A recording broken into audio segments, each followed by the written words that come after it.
Thanks for staying with us. Chief Justice Raymond Zondo says state capture has placed South Africa's democracy at risk. Zondo has also warned against other forms of state capture that don't include the capture of all three arms of the state.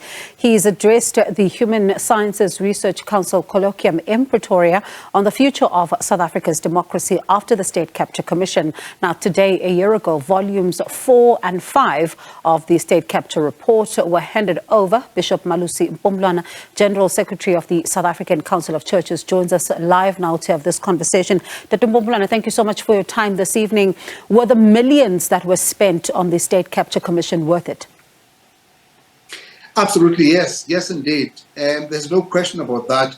You know, I mean, we get the reports of how much money was recovered as a result of the investigations. But I think above all, it has brought some, if you like, shocking treatment on the South African psyche to say we have a responsibility to recover the moral fiber of our society. And I think that seeing these Zondo Commission hearings day after day has made us say, how bandla? In our name, this is happening. No. And that's why South African public must own, they must own the recommendations of the Zondo Commission and make sure that we follow up on government and keep them accountable, because they're not doing what they should be doing as fast as they should, we believe. And one of the things, of course, that, you know, some of the public members are saying, and also some of the analysts, is that while we were shocked by the information and we got to know exactly what had been going on, but effectively, as you say, things are not moving at a pace that it's supposed to be where the NPA is concerned. Some are raising the issue of capacity. Others are saying there could be, you know, more when it comes to some of these investigations. I wonder, what are your thoughts when you see just the snail's pace at which things are moving when it comes to getting people in the dock? We are expressing our extreme displeasure at this. In fact, we have had to write to the National Prosecuting Authority to say, can you help clarify for us where the problems are? Because we are not seeing any of the people that have been fingered in the Zondo Commission facing any charges, let alone convictions. There's just been, I mean, we just got the other day, we heard from the presentation of the Hawks in Parliament that a couple of people who are low-level officials were given a slap really on the wrist by some kind of suspended sentences. But these are not the big guns that have really been behind this. And so we feel that the worth of this commission and this investigation is actually being reduced by the inability of the state to actually deliver on the recommendation. Even if they didn't do all the arrests, what are they doing about the life and the conditions, the environment that is necessary for whistleblowers to do what they do? Because without them, there is always going to be unaccountability and state capture that will never be happening. And maybe let me just mention this. Yes. Before the Zondo Commission came to be, the South African Council of Churches began what we call the Unburdening Panel, which opened the space for people to come and unburden themselves. Mm. And, you know, just the look in the eyes of the people that spoke to us, frightened, looking over their shoulders all the time. You know, this is what, I mean, these people are not even whistleblowing. They're just coming to say, oh, I just want to be able to sleep with myself. I want to tell you the terrible things that I'm seeing. Now, how much more if people now, these brave people, actually come out and express in public what they've done? They face ostracization, they face all kinds of victimization. And that's why this matter for us is very urgent, Pastor. And another issue, though, is listening to what the Chief Justice says about Parliament. And this is an institution that came under scrutiny, even in the Zondo Commission itself. And you look at some of the recommendations that were made in this regard about this particular house. But disturbingly enough is that today he says, if another group of people were to come and do what the Guptas had done, unfortunately, Parliament is not going to be able to stop this. Now, what does that say about this current institution that is meant to be defending the people of South Africa? Well, I'll go where you don't want me to go. I think we need to change the constitution and have a differently elected parliament. But that's just where the SABC is. We need electoral reform because accountability comes when people know who is their boss. And their boss is the people of South Africa, not the party bosses. As long as the party bosses are in charge, you'll have no accountability in Parliament. Especially because, I mean, you look at what has been happening, and there's another issue as well, which is how Parliament handled the report into the Phala matter, for example, taking us back to what we saw happening during Nkandla, for example.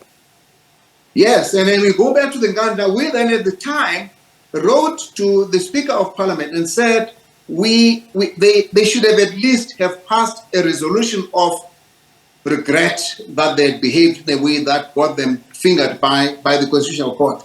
They did not. I mean, we said, you know, at the rate you're going, you ought to dissolve yourselves and have a differently elected Parliament. But that doesn't change anything, because it does not matter what happens. Anytime this happens, as we saw in the Phala case, there will always be a protectionism of Parliament. It just happens because party bosses are in charge, and that's really what the problem is. Now, when it comes then to the work of Parliament and really looking at the fact that even one of the recommendations that was made by the Zondo Commission is that it might need to consider a committee to look at the work of the presidency to ensure there's effective oversight here. We're still waiting. All the recommendations are still waiting. I mean, there's an announcement that's expected by the end of June from the Minister of Justice on just one aspect of it. But even that, when it does come, we wonder whether it will actually meet, all that is needed for this.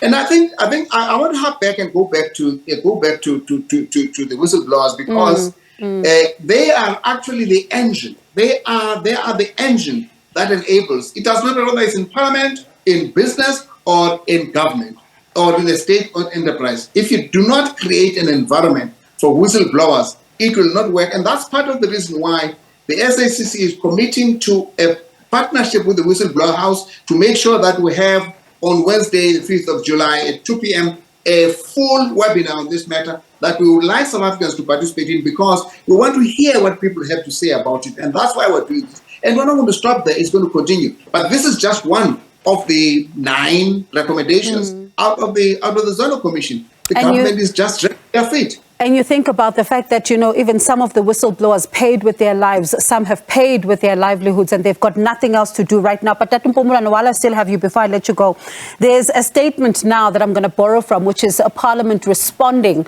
to the remarks by the Chief Justice today. And I'm keen to hear your thoughts on this one. They say, in part, it is inappropriate for the Chief Justice representing one of the arms of the state to engage in public attacks on Parliament. We note that the attacks are also directed at the executive insofar as the current policy position of the electoral system is concerned. This is in the wake of a matter that is before the court on the electoral system. We believe that utilizing the established channels to address any concerns he may have regarding Parliament's implementation of the Commission's recommendations would have been more appropriate. It is not the place of the Chief Justice to make such public remarks unless and until he is required to adjudicate on a matter with impartiality. How do you respond? I suppose he was speaking as chair of the commission whose report was given today. And I'm quite sure that's the capacity in which he was invited. And I mean, at the same time that he was chairing this, he was still the Deputy Chief Justice. And nobody said, you can't do this while you are the Deputy Chief of the Chief Justice. I think that, I would have thought the Parliament should rather say, well, actually, we are concerned, we're just as concerned, because they should be as concerned as the Chief Justice is. And if they don't want to listen to the Chief Justice, we will say it on behalf of the people of South Africa, because we think it is an important thing to talk about and to do.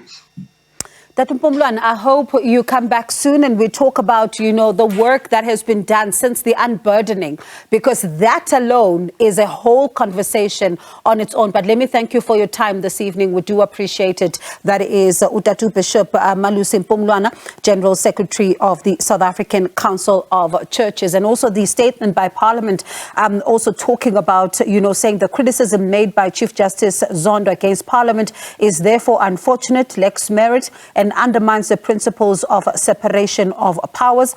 As the head of the judiciary, it is essential for the Chief Justice to foster an environment of mutual respect and cooperation. So I suppose this is a story that will continue in the days to come.